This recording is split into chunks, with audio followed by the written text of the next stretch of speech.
Okay, so anyway, so anyway, I only paid these were 650 retail.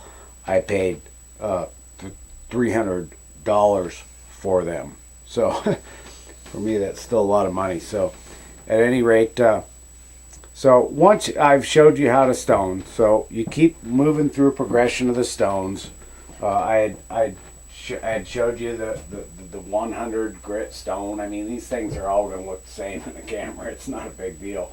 But if you look at them through a microscope, is a lot of fun. I have those, and I look at my edges through microscope, and then you'll really see the difference. So we work our way through that from the 100 to a 200, and then we go to a 400, a 400, and then we go to a 600, and then we progress to a 1500. Now, a lot of people aren't going to go to take it to that length, but I'm assuming if you've been able to watch this video the whole time and you really want some killer skis, that you understand what I'm talking about.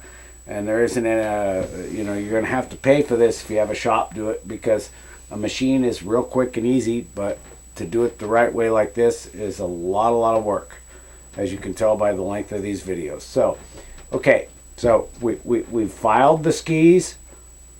4 edges per ski, 2 skis. Now we've gone through this progression of stones, and we've done that on the base edge, we've done that on the side edges. Okay, we've cleaned the base of the ski again. Okay, now we're going to prep the base of the ski. Now listen, if you have a extruded base, which is really common on lower quality equipment. I shouldn't really say lower quality in that sense. If you have, the thing is, it's all cost and what you can afford and this and that. So, if you have a extruded base, which is common on, let's say, for example, a park snowboard or something like this, or a really beginner, ski that's cheap or something that's not as common on skis as on some of the snowboards today, to have an extruded base. A snowboard takes a tremendous amount of base material, so it costs a lot of money. An extruded base does not require the type of maintenance or base preparation that I'm going to tell you about right now. There's a mid-type base that companies make that's called a sort of in-between type, and there's different names for them, but in my opinion, if it's not fully centered, it's not centered at all. So a centered base is a base that absorbs wax. Imagine that like a piece of paper. If you ever seen grease go into a piece of paper and get in the warm sun or something like this, and it will run through the paper and absorb out into it. And if you get a piece of real soft ski wax and lay that on top of a piece of paper and put that in a nice hot glove box of your car or something, you'll find out the hard way that wax will run and soak into that stuff. Well, because it's like paper. And that's what a sintered base is like. It will absorb the wax and soak it up. Whereas an extruded base is inexpensive, but it's more like a piece of cellophane or plastic. Okay, so you cannot really get wax to absorb into it. So what I'm about to tell you now applies to sintered bases, and sintered bases are the best. Okay, so if you like speed anyway, extruded bases will run really well in most conditions though, and they don't require much maintenance. Now, if a guy puts a little wax on them, they'll go for a little bit, but the wax doesn't go in. So it's gone real quick. So those type of bases, all the tuning applies. You want to tune it, but all the waxing is, if you have an extruded base, you pretty much forget about that, whatever. So what we're going to do, now that let's say we've completed all the tuning, now we're going to start with a soft wax, a yellow wax, okay? And we're going to take that, and they make it even softer, the prep your bases. Most companies make some form of this or another, okay? This is not just about one company, but I use the Dominator system. And because that's what I use, that's what I'm used to, you know. So you get used to one thing, and you know, if you keep changing brands, you won't never learn it. Won't know what goes fastest that day. So these are the Renew waxes. These are so soft. These are like almost like a beeswax or something, you know. One contains graphite, which I would recommend beyond the regular one. But anyway, these waxes are so soft. If you have a black base ski and you put some of these waxes, these Renew waxes on your ski and leave it out in the sunlight in a hot day, I mean that wax will freaking melt in sunlight darn there. So, but anyway, okay, sintered base preparation. Okay, I'm gonna put a soft wax on it. I'm not gonna iron it in because I use a zoom box. I'm just going to put the iron down just enough to leave a nice heavy layer of this wax, and then I'm going to put it in the hot box, or what I call my zoom box, because that's what I call mine. And then that will sit in there for 6-8 hours. You know, it could sit totally overnight, 12 hours, I don't know, but you know, it doesn't need more than about 6 or 6 hours is actually quite a bit, because I go up to 150 degrees in my hot box. So this entire ski will be heated up to 150 degrees in a slow, you know, steady fashion. And it's much actually safer than trying to impregnate the wax with the iron. Once I soak it once, one cycle with this yellow will be the equivalent, for example, of someone ironing and scraping and brushing this, you know, with a brush part, not necessarily, but you know, waxing the ski with the iron. The iron is too hot and too low, you know.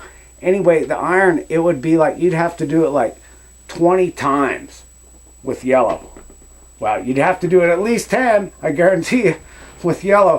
You'd have to wax that ski, put the wax on, because you don't want to overheat that base. Now, if you have an iron, you know, and you're going back, you know, it's dangerous. I'm not saying it can't be done, but it takes forever. So the cool thing about a hot box, it's like you're cleaning your toilet while you're skiing, you know, and you're not ever worried about overheating the base. If you overheat the base, it can block it up and it won't suck up wax anymore. Oftentimes we see skis on the edge right here. We see that's where they dry out, and people complain about that, and they go, oh, my edge where I'm carving, you know. And yeah, that is the area that gets worked more, and that is the area that dries out. But check this out, okay? Your ski's a little worn out because you're not waxing it as much as you should. It gets a little concavity to it, okay? Remember, I'm talking about beveling my edges out really good. So now while the guy's running the iron over the ski, guess where all that heat's going? It's hitting those edges, and it's overheating. The very edges of the ski are actually getting overheated while it's being ironed and being worked on.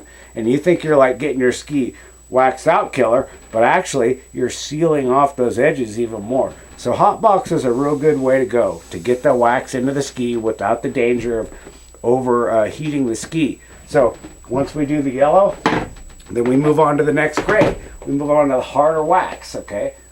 Usually at the start of the ski season, whatever, the snow is colder and drier, so we want harder wax. And the idea is the wax actually in a sintered base becomes part of the base. So we want to harden this base and lubricate it as we go. So we used a really soft wax so that it would go down into the ski deeply. And now we're going to start putting harder waxes on there, even though it's pretty much filled with the yellow. These waxes that I reapply and then resaturate into the ski will meld with the other waxes, and the other waxes will actually help pull them into the ski, just like water likes water, like surface tension. So then we're going to go to a pink, and that's a harder wax, and then I'll finish it off. I'll do and in between each of these, obviously the wax is scraped off and the ski is brushed out thoroughly. I mean, really just like we're going to ski on it before we start all over again.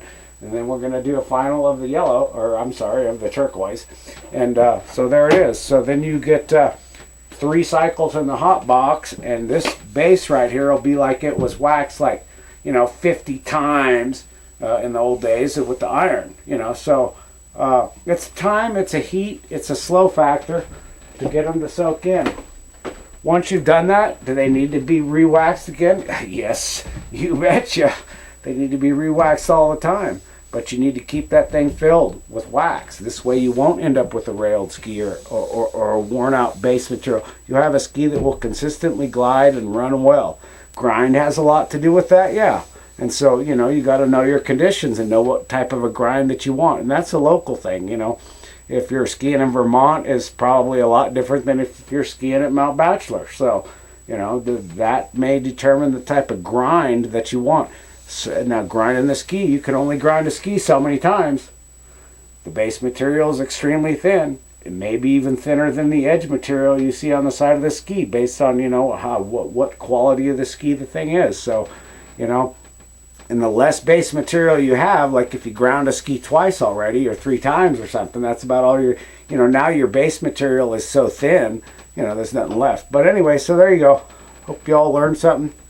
Enjoy your skiing. If you have any questions, you can always get to me in the comment box there. Okay. Bye-bye.